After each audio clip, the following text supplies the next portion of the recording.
Howdy, howdy, howdy, everybody. Welcome back to another episode of the Orlando Sentinels' second season in this relocation fantasy-style season we're having going on, where I've relocated all the AFC teams, fast-forwarded into the future, so there are no current NFL players in the game, and it's all a bunch of fictional characters to come up with interesting scenarios on which teams get stronger and who the new breakout stars are. I figured this was a nice time to go ahead and get a weekly wrap-up, kind of touch base, get back in touch with the Sentinels kind of episode. Hopefully one that doesn't go too long. I know I try to keep these short and they end up going a half an hour, but you can see we're in week 12, and we have on our schedule the San Antonio Dreadnoughts, who are 4-6 on the year, but we're record's a little deceptive because we're going to go ahead and take a look at that team and see just how they're made up and show you some reasons why they might give us quite the problem, because I believe they played us tough last year. We're going to start off with the quarterback. It's veteran quarterback Brock Bowen, who is a Superstar X with Brick Wall, and that seems like more like a running back ability to break tackles. I'm not sure. I'll have to take a look at that. As a matter of fact, let's take a look at that. What does Brick Wall do? Brick Wall. While in the pocket, passers with this ability are almost guaranteed to break the first sack attempt by any blitzing defender. So he's got that going for him. He also has inside Deadeye and pocket Deadeye. Now he is a 78 overall, so I don't know if he still gets that superstar ability with a 78 overall, and that has dropped because of his age. And you'll see he does have some scrambling ability in the mid-70s for most of his speed attributes. His awareness is pretty good. The arm has really suffered in his later years in his career with an only 79 throwing power, but look at those accuracies: 94, 91, 86. He can throw on the run, he can throw under pressure, he can break sacks, he's good at play action. He's got it all except for arm strength. Now, if he gets a big hit, he might be in trouble. If they lose Brock Bowen, they have to turn it over to rookie Derek Hills, who is not nearly as good. Very low overall, about the same sort of running skills. Weak arm, but decent accuracies.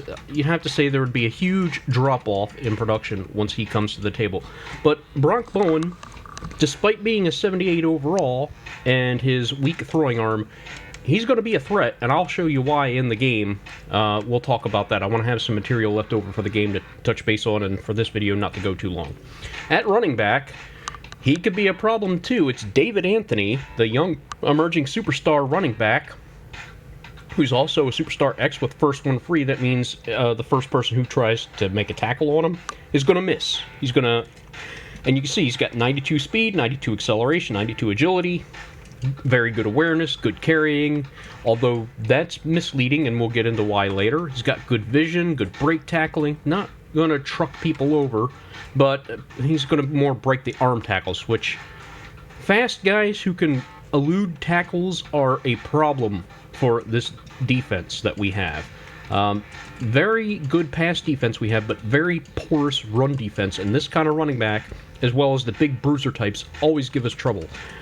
The backup, William Posey, is a guy I was looking at in the draft, and you can see why. His combine stats were off the charts. I just couldn't get him fast enough. The Dreadnoughts picked him off, and he has been injured and will not play this game, but you can see good carrying numbers, good speed.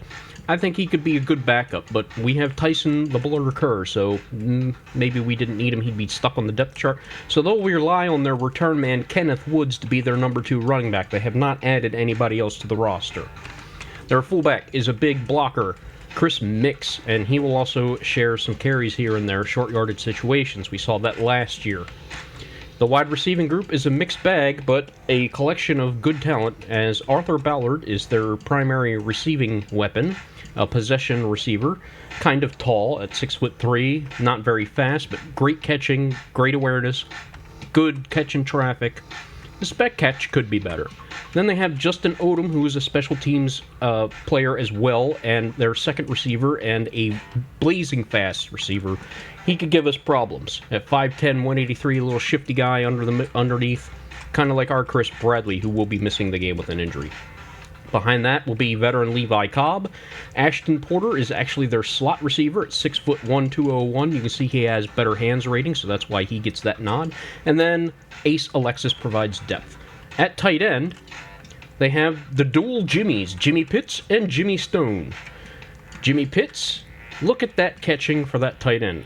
He's got good speed for a tight end and 90 catching. This is part of their passing attack situation, and their backup tight end, Jimmy Stone, or I should say their number 2, because he gets featured in the passing game as well, has 83 catching and also very good speed. Ricky Little is their blocking tight end. He'll come in on 3 tight end sets and help block. He's actually rather good at it, I think. 62, that's not too bad, and 64. Could be better. Their offensive line is a little bit of a mismatch. They have talent in some areas and not very good talent at others. Dale Dishman is a 73 or 75 overall veteran, and he has been letting up a lot of sacks this year. So if there's a weakness on this offensive line, this is where it needs to be attacked. At left guard, it's going to be the strong blocking, run blocking of 90 for Jordan Burks, who's 6'5" and 340, big load, so a strong mauler at left guard. They follow that up with the superstar center Matt Clifton, who is also a strong run blocker at 92 overall. So they're going to ground and pound up the middle with a shifty running back. At right guard, it's going to be Kyle Reynolds, kind of plotting veteran plug-and-play offensive lineman. You can see he's kind of got raw skills, but then he's got his finesse is very good. So even though the blocking skills themselves may not be very good, these run blocking, foot finesse, and power ratings will probably play a factor and have him blocking better than you might expect just based on the pure blocking numbers. Go back to left tackle for a moment here because Nicholas Albert is actually their starting right tackle. You can see he's a little bit more mobile, has some good strength, not a very good pass blocker, and an okay run blocker. Because at right tackle, Connor Wynn would be the back. He's the backup swing tackle, basically, on this team now. And then the rookie Robert Hogan is not really going to see the field unless some real bad injuries happen. Defensively speaking, it's a mixed bag again. You look at them on paper and you think, nothing special, but the way they put it together really works. Rashad May is a 78 overall, and they play a 4-3, so you think they'd want to go with a speed or a power rusher, but he's definitely more of the run stopper type, and he will be in on early downs. And then when it comes to the pass rushing situation, Richard Presley, the speed rusher, comes in. You see he's got very good power moves, a little bit of block shedding, good tackling, so he could actually play on running downs as well. On the right side, it's Dion Newkirk, a speedy pass rusher with very good finesse moves. And the backup, Sean Hilton. At defensive tackle, they have Maurice Evans, good run plugger there. Reed Bishop, 73 overall.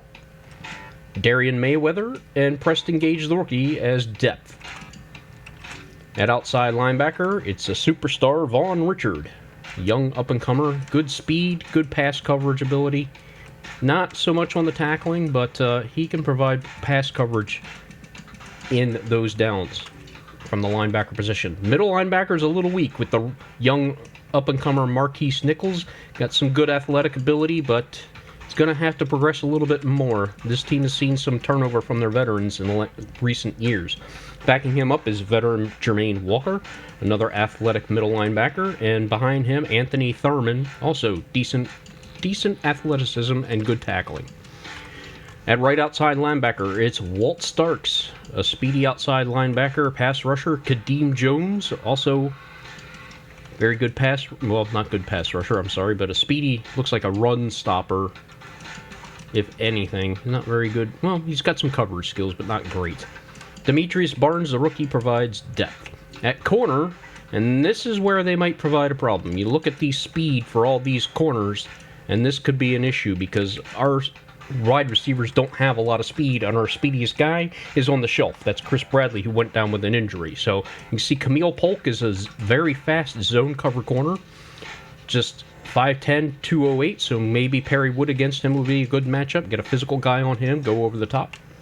Got Antoine Womack, an 85-year overall, 25-year-old, another very athletic, speedy corner. Got great, excellent man cover skills at 91. 96 zone for Camille Polk. Brian Felder is a return man and their slot corner. You got Kent Patton backing them all up, which provides more speed on special teams, and then behind that, Sherman Dickens.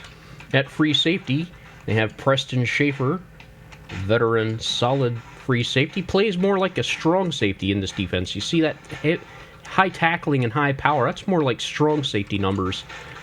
So it gives you an idea how they play their defense. They played a little unconventional because Kent Clark is their free safety, the veteran. Pretty rangy, strong safety, so he's going to play more of a zone technique.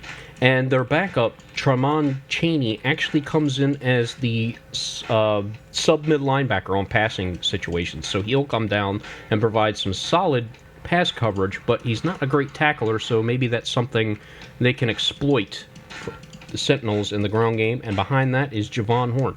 Their kicker is a good one, Will Rainey. Veteran's been around for a while, 77 overall, 93 kick power, 84 accuracy. And the punter, Phil Hyder, losing a little bit of steam in that leg at 31 years old, but very accurate, so he's going to look to pin the return man Tyson Kerr back as best he can. So, as I was mentioning, let's take a look at how their team stacks up. I'm going to take a look at our team as well, maybe in another video because I don't want this one going too long. But let's take a look at the awards, and you'll just see how this talent is stacking up for our current opponents. We'll go to yearly awards, and MVP, Landon Boggs, Tyler Simmons, Max Good, who we just played against the Huskies. You got Steven Rogers, we just played him not too long ago. Seth Russell, Billy Erickson, Maxwell Peters, DeAndre Bates, Daniel Ford, and Cameron Curran. Coach of the Year, you'll see a familiar name up there, Shaq Hennessy, and from the Conquistadors, Manuel Fish. See Kyle Shanahan, Jason Brown, Victor Knox.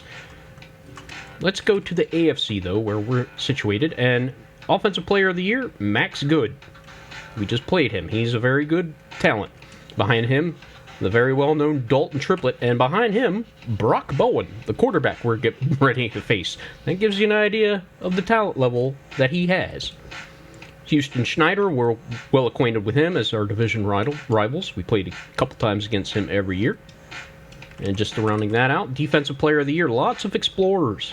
Philip Moorhead, Denario Swiney, good pass rusher, Forrest Shaw, Anton Simpson, Sean Ramsey, Terrell Dickens. You can see Denario Blanton breaking out this year for the Sentinels. Normally you'd see London Bates here, but that was the situation last year. What a difference a year makes. Deion Parker, Roman Lane, and Marquise Kerr. Offensive Rookie of the Year, Juwan Clauston, Clay Herman, Matthew Cohen, Lyndall Stokes. Mark Spellman is up here at number 5, even though he missed 4 games of the season with an injury, so be interesting to see where he would be had that not happened. Andrew Brady, there's Chris Bradley, who is also now injured. He just got injured in our last game and will miss most of the rest of the season. I think he'll only come back if this team makes the postseason. Sean Davison, there's William Posey, the rookie that I was looking at for the Dreadnoughts. And Emmanuel Ballard rounds that out. Defensive Rookies of the Year, we got Clayton Graham, Brian Felder of the Dreadnoughts, so there's that slot corner return man I was telling you about. Houston Madsen, our pass rushing defensive end. Kyrie Elam, there's Marquis Wyrick, who also missed 4 games of the season right at the same time Mark Spellman did, and that made a lull in this team. As soon as they came back, this win streak started. Trey Jowers of the Bulls, Eli Tuck, Demarius Lyons, Gilbert Britt, and Kentrell Biddle. Best quarterback, Brock Bowen. So remember I told you that the numbers might be a little deceiving. Arm strength isn't all it's cracked up to be, and we'll get into his numbers on the season a little later when we go into the game. Houston Schneider, we know him very well. Jared Waters, Bruce Groom, Max Good, Grayson Carter, Richard Smart, Ronald Jefferson, Joseph Harding, and Oliver Slate. You know who you don't see up there? Our man, Kiefer Bird. And we'll get into that during the game too, because it's been a struggle. Best running back, was it any doubt that it would be Dalton Triplett, who is by far and away leading the league in rushing. Dion Averill of the Huskies, who we just played. Jamison Williams, Jerron Hepburn, who we've played before from the minors. He's a very good, strong running back. There's David Anthony, the speedy, shifty back that we're going to play against. The Snowhawks, Rashad Cadet. Jamie Costello, also from the Huskies. Sean Dickerson, Kamal Scott, and Tobias Underwood. Best wide receivers, Floyd LaMontagne. We saw his name a lot last year. D'Angelo Griffith, Isaiah Williams from the Huskies. Vondre Chancey. Titus Hood, Terrence Bond, Gilbert Godfrey. What? I don't know. My throat's a little destroyed, so my Gilbert Godfrey isn't on point. Arthur Ballard of the Dreadnoughts. Gilbert Priester, and Parrish Wynn.